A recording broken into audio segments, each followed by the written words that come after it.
नमस्कार, आपका स्वागत है अक्षर लोक में। हर बातचीत का एक मतलब होता है और कुछ बातें हंसी में शुरू होकर दिल तक पहुंच जाती हैं। सुनिए मुसाफिर कैफे भाग 4 सासे सिगरेट। चंदर को सुधा का सिगरेट पीना कभी अच्छा नहीं लगा। कोई ज़्यादा नहीं, बस वो रात को खाने के बाद एक सिगरेट पीती थी। चंदर को सुधा की कई बातें सही नहीं लगती थी। सुधा को भी चंदर की सारी बातें अच्छी नहीं लगती थी। असल में किसी को भी किसी दूसरे के सारी बातें कभी सही लग ही नहीं सकती। लेकिन सच ये है कि चंदर कभी नहीं चाहता था कि सुधा सिगरेट छोड़े, क्योंकि सिगरेट पीकर वो बड़ी ही सही बातें करती थी। सिगरेट पीते ही हर बार ऐसा ही कुछ बोलकर शुरू करती थी। Smoking is injurious to health. कुछ भी लिखते हैं ये लोग, कुछ भी क्या, सच तो है। पागल हो तुम, सिगरेट नहीं सुलगती। बंदा बाकी तमाम वजहों से यूं ही अपने आप सुलगता रहता है, बस ब्लेम सिगरेट को करता है। अच्छा, तुम क्यों सुलगती हो? तुम्हारी वजह से। अब मैंने क्या किया? कुछ नहीं किया। ये तो गलत है, हर चीज़ के लिए ब्लेम करती हो तुम मुझे। ना किया करूं ब्लेम, बहुत लोग तरसते हैं कि मैं उन्हें ब्लेम ही कर दूं। तो कर दिया करो, लेकिन मुझ पे इतना एहसान किस लिए? क्योंकि तुम सिगरेट हो मेरी। तुम्हें तो सांसें दे दी यार। समझ नहीं आया, लेकिन सुन के अच्छा लग रहा है। जो सुन के अच्छा लगता है वो अच्छा होता है, और जो सुन के अच्छा ना लगे वो अच्छा होकर भी अच्छा नहीं होता। सिगरेट छोड़ दो। नहीं छोड़ सकती, लेकिन तुम थोड़े थोड़े दिनों में पूछ लिया करो। क्या पता कभी मूड बन जाए। ठीक है, एक बात कहूँ, कह दिया करो, पूछा मत करो। सिगरेट छोड़ दो। आज नहीं छोड़ सकती, थोड़े दिन बाद पूछना। सिगरेट छोड़ना बहुत आसान है यार। पेपर में सिगरेट छुड़वाने के लिए इतने ऐड आते हैं, उसमें से कुछ ट्राई करते हैं। तुम चिंता मत करो, मैं जो कुछ भी छोड़ती हूँ हमेशा के लिए छोड़ती हूँ। सिगरेट भी छोड़ी तो हमेशा के लिए छोड़ दूँगी, और मुझे तुम्हें कभी नहीं छोड़ूंगी, क्योंकि तुम्हें कभी पकड़ा ही नहीं। सुनो, क्या सिगरेट छोड़ दूँ? इतना जल्दी जल्दी बोलोगे तो अभी छोड़ दूँगी। तो छोड़ दो ना। सिगरेट नहीं, तुम्हें छोड़ दूँगी। मैं सिगरेट पीने के बाद कुछ भी बोलती हूँ, तुम कभी सीरियसली मत लेना। बस स्टाइल के लिए बोलती हूँ। मैं सोच रहा हूँ मैं भी सिगरेट शुरू कर देता हूँ। पागल हो क्या? नहीं, तुम सिगरेट मत शुरू करना। क्यों? तुम अप, तुम अपने पियो तो कुछ नहीं, हम क्यों नहीं पी सकते? आदतें मुश्किल से छूटती हैं, इसलिए। सुधा की देखी देखी चंदन ने भी एक दो बार सिगरेट पीने की कोशिश की, लेकिन हर बार सुधा नाराज हो जाती। चंदर को सुधा का सिगरेट पीने से मना करना ज़्यादा पसंद था। ऐसा नहीं था कि सुधा ने वीकेंड पर पीजी नहीं ढूंढा। अखबार रखे रखे कब जुड़कर महीने भर की रद्दी हो जाते हैं, पता नहीं चलता। ऐसे ही चंदर और काम वाली बाई दोनों को सुधा का रहना पता नहीं चला। कई बार रद्दी में पुराने खोए हुए दिन चाय के निशान के साथ मिल जाते हैं, और हम ऐसे ही न जाने कितने दिन रद्दी में कौड़ी के भाव से बेच देते हैं। खरीदने बेचने में हम अभी भी अच्छे हैं। पूरी ज़िंदगी पता नहीं क्या कमाने की फिक्र में हम समझ ही नहीं पाते कि बचाना क्या है और बेचना क्या। जितनी यादें हमने बनाई होती हैं, उस पर वो यादें हमेशा भारी पड़ती हैं जो हम बना सकते थे। काश कि कोई दूसरी दुनिया होती जिसका दरवाज़ा इस दुनिया से खुलता। काश कि उस दूसरी दुनिया में ज़िंदगी उल्टी चलती।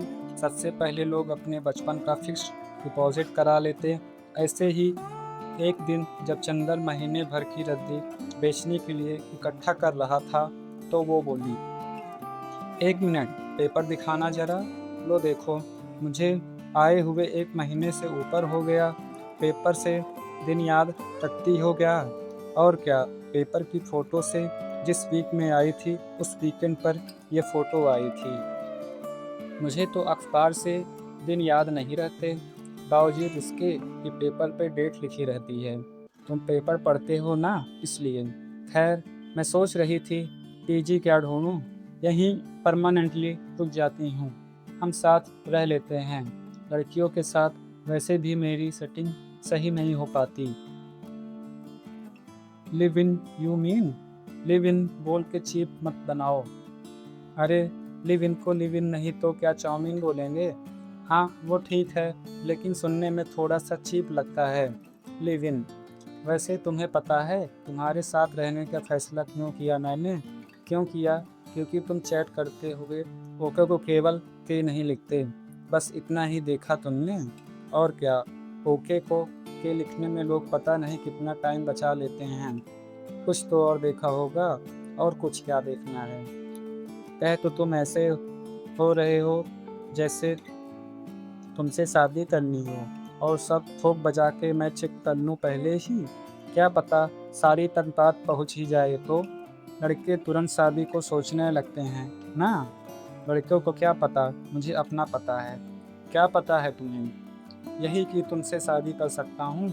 शादी तभी करूँगी जब अपनी गर्लफ्रेंड के लिए देवदास बन के दिखाओगे। थोड़ा पागल वागल हो जाओ उसके लिए, तब सोचूंगी। तब लगेगा ना कि लड़का पहले कमिटेड रह चुका है। अभी तो ब्रेकअप हुए 6 महीने भी नहीं हुए तुम्हें। और हाँ, शादी वादी के चक्कर में नहीं पड़ना मुझे, पहले ही बता रही हूँ। क्यों, ऐसे ही सब बताना ज़रूरी है? हाँ है ज़रूरी। अभी हम साथ रहना शुरू करने वाले हैं तो सब कुछ जानना ज़रूरी है। सब बताने से तो आसान है पीजी ढूंढ लेना। एक काम करते हैं, पीजी ढूंढने चलते हैं। सही में?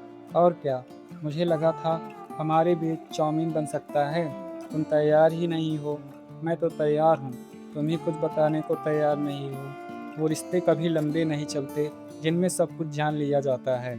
तो कौन से चलते हैं इसमें कुछ कुछ बचा रहता है जानने को। मैं नहीं मानता। नहीं मानते तो कोई बात नहीं, चलो तैयार हो जाओ, पीजी ढूंढने चलते हैं। नहीं, सही में चलना है पीजी ढूंढने? हाँ और क्या। छोड़ो, कहाँ जाओगी? बाइक को तुम्हारी आदत हो गई है, इसकी खातिर रुक जाओ। ये हुई ना बात। वैसे अगर कभी मुझे रोकना चाहते हो तो कभी अपने लिए रुकने के लिए मत कहना। कभी कभी मुझे तुम्हारी बातें समझ नहीं आती। कोई बात नहीं, सब समझना ज़रूरी नहीं। आज शाम को कहीं बाहर चलते हैं। समंदर देखे हुए बहुत दिन हुए, चाउमीन खाए हुए भी। सुधा समंदर के पास जाकर एकदम चुप हो गई। चंदर को लगा शायद लिव इन वाली बात का बुरा मान गई। चंदर ने पूछा तो कुछ बोली नहीं। बहुत देर तक समंदर में पैर गीले करके टहलती रही। फिर जब सूरज समंदर की प्याली में नमक जैसा घुल गया तब बोली, यार मैं पीजी ही ले लेती हूँ। कुछ बुरा लग गया क्या? नहीं वो बात नहीं है यार, मुझे तो शादी करनी नहीं है। मेरे साथ रहोगे तो तुम्हारा घर बसने में दिक्कत हो जाएगी। अरे बाप रे, इतनी देर से यही सोच रही थी क्या? नहीं, फिर क्या सोच रही थी इतनी देर से? यार समंदर के किनारे गीली मिट्टी पर चलते हुए लगता है कोई बस प्यार से गले लगा ले। प्यार गीली रेत जैसा ही होता है, कब पैर के नीचे से फिसल जाए पता नहीं चलता। और तुम इतने फट्टू हो कि अगर मैं बोल भी दूं कि गले लगा लो तो भी तुम्हारी हिम्मत नहीं होगी। हिम्मत वाली क्या बात कर दी? एक बार बोल के देखो, मुझे गले लगा लो अभी तुरंत, जैसे अपनी गर्लफ्रेंड को लगाते थे। अभी? तुम फट्टू हो, रहने दो, मैं लगा लेता हूँ गले। रहने दो, वो मोमेंट चला गया। मुझे लगा थी कि तुम मजाक कर रही हो। मैं समंदर के पास कभी मजाक नहीं करती। क्यों? क्योंकि मजाक करने से वो मोमेंट चला जाता है। समंदर के किनारे टहलते हुए सुधा ठीक वैसे जीती थी जैसे हर एक सांस में ज़िंदगी भर रही हो। समंदर किनारे टहलते हुए सुधा अपनी एक भी सांस वेस्ट नहीं करना चाहती थी। थोड़ा अजीब है, लेकिन समंदर जितना बेचैन होता है हम उसके पास पहुंचकर उतना ही शांत हो जाते हैं। यही ज़िंदगी का हाल है, पूरा बेचैन हुए बिना जैसे शांति मिल ही नहीं सकती। सुधा और चंदर जब भी समंदर के पास जाते तो डिनर वहीं समंदर के पास शिव सागर रेस्टोरेंट में करते। सुधा का आज शिव सागर में खाने का मन नहीं था। उसने चंदर से कहा, कहीं ऐसी जगह ले चलो जहाँ बहुत शोर हो। चंदर सुधा को जुहू के ही एक डिश में लेकर गया। वहाँ इतना शोर था कि वो चाह कभी बात नहीं कर सकते थे। कुछ बोलने के लिए बार बार चंदर को सुधा के कान के एकदम पास जाकर बोलना पड़ रहा था। सुधा ड्रिंक लेने के बाद थोड़ा नॉर्मल हुई। वो अब न केवल चंदर के कान में बोल रही थी, बल्कि चंदर के गाल पर बोल रही थी। उसके होंठों पर जो समंदर चिपका हुआ था, वो अब चंदर के गाल और कान पर थोड़ा थोड़ा बिखर गया था।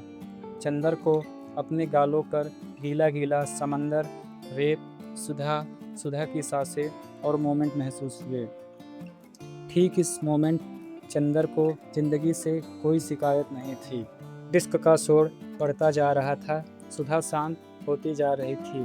चंदर बिना बात की बातों से बार बार सुधा के कान और गाल को अपने ओठों से छूकर जिंदगी की तसल्ली कर रहा था।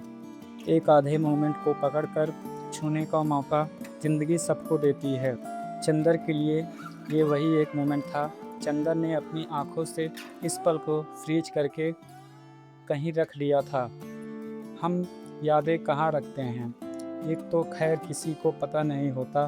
काश कि हम अपनी यादें समझ पाते, काश कि हम ज़िंदगी समझ पाते, काश कि हम मोमेंट थोड़ा लंबे टाइम तक पकड़ पाते। घर में एसी एक ही कमरे में था।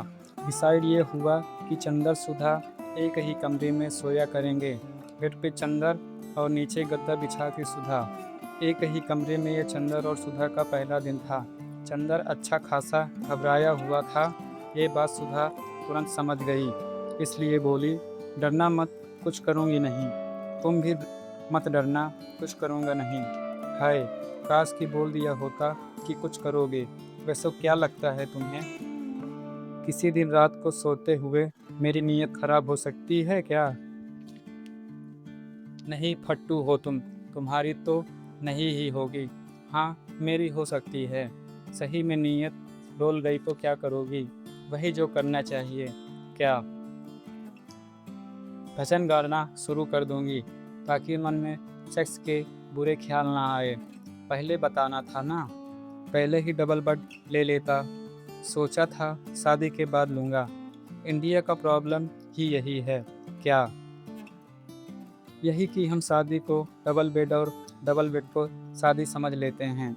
चलो सो जाओ, ज़्यादा बातें करेंगे तो मेरी नीयत कभी भी ख़राब हो सकती है।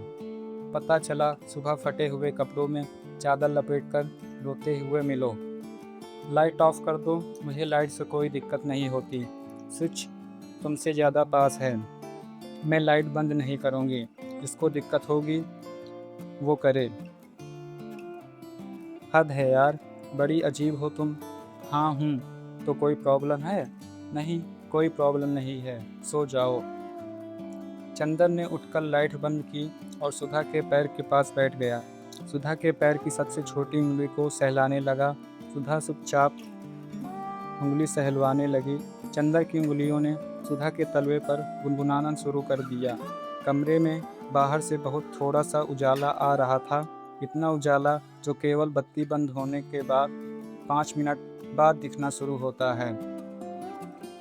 बाहर के उजाले ने कमरे में घुसकर चंदर को परछाई बना दिया। चंदर की परछाई ने सुधा को छूकर उजाला कर दिया। पूरा पैर दबा दो यार, सुधा ने ये बोलते हुए अपना पूरा पैर आगे कर दिया। चंदर की परछाई ने बिना कुछ बोले सुधा के पैरों को दबाना शुरू कर दिया। यार, बाद में मैं असिस्टेंट रखूँगी, तो सोने से पहले मेरे पैर दबाएगी। चंदर ने कोई जवाब नहीं दिया। बस अब थोड़ी सी थी, पीठ सहला दो। चंदर ने सुधा को पलटा और पीठ सहलाने लगा। ब्रा स्ट्रिप खोल दो।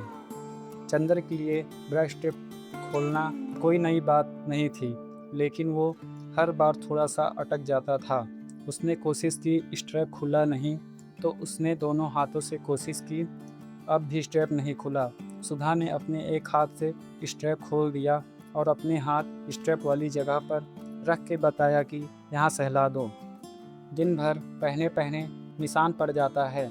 चंदर ने निशान को महसूस किया और उसको अपनी सहलाहट से भरने की कोशिश करने लगा। कमरे के उजाले ने सुधा और चंदर की परछाइयों को मिलाकर एक कर दिया। चंदर और सुधा दोनों ने एक दूसरे के समंदर को अपने ओंठों से छुआ, ऐसे छुआ जिससे एक दूसरे का कोई भी कोना सूखा न रहे। सुधा ने चंदर की महक से सांस ली, चंदर ने कमरे के अंधेरे को अपनी आंखों में भर लिया। कपड़ों ने अपने आप को खुद ही आज़ाद कर लिया और कमरे के कोने में जाकर पसर गए। गद्दे पर जैसे चंदर और सुधा एक दूसरे में घुले जा रहे थे। गद्दे के पास रखे दोनों के कपड़े एक दूसरे में उलझे जा रहे थे। कपड़ों में थोड़ी सी रेत, थोड़ी सी शाम, थोड़ा उजाला और थोड़ा सा समंदर था। चंदर और सुधा वो महसूस कर रहे थे जो दुनिया के पहले आदमी ने दुनिया की पहली औरत के साथ महसूस किया था। ठीक उतनी देर चंदर दुनिया का पहला आदमी बन गया था और सुधा दुनिया की पहली औरत। तब तक लोगों ने बोलना नहीं सीखा था और वो बिना मिलावट किए केवल छूकर बात किया करते थे। चंदर और सुधा ठीक उतनी देर अपनी बोली, अपनी भाषा भूल चुके थे। ये जगने और सोने के बीच की वो दुनिया थी जिसमें समझ नहीं आता कि जाना कहाँ है।